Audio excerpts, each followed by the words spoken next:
TSB urges rethink of banking surcharge. TSB Banking Group, being bought by Spain's Banco Sabadell for $2.5 billion, has urged British Finance Minister George Osborne to rethink his banking surcharge if he wants to encourage the growth of smaller challenger banks. British lawmakers and regulators want to break the dominance of Lloyds Banking Group, from which TSB was spun off last year. Royal Bank of Scotland, Barclays, HSBC, and the UK arm of Spain Santander. Together, those five control more than 4 out of 5 personal current accounts in Britain, but Osborne's takes on banks have already been attacked by the industry as harming their ability to lend.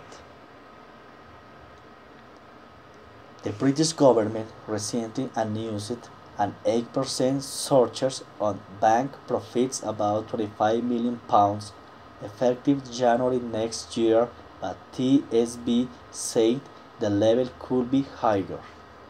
CEO Paul Pester said that while supportive of government's approach, he would urge it to consider raising the lower limit for exemption of the surcharge to about 200 or 250 million pounds.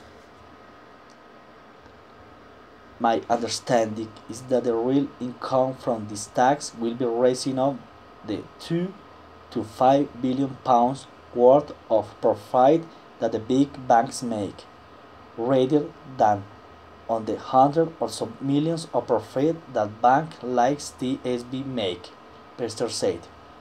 The CEO said working a bank in the UK was a challenge. A surcharge would only make it more difficult for TSB to invest in growth and to bring more competition to the market.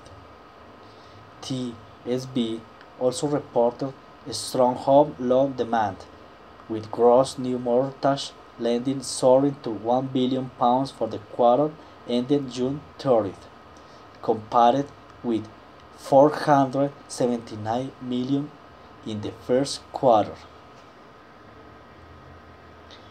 It said a mortgage broking service launched in January had received £1.9 billion of gross mortgage applications at the end of the first half, with gross lending through the channel totaling $665 million.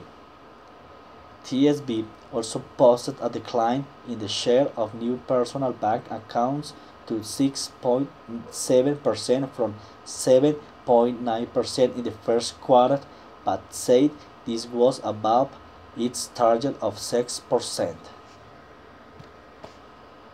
TSB's first half pre-tax profit fell 44% from a year before to £23.2 million, hurt by lower average loan balances and recognition of a financial service compensation scheme levy charge of £14.8 million. Net interest income reached £376.7 million against £374.6 million. Sabadell said this money will move to compulsory buyout remaining minority TSB shareholders. TSB will be delisted from the London Stock Exchange on July 28.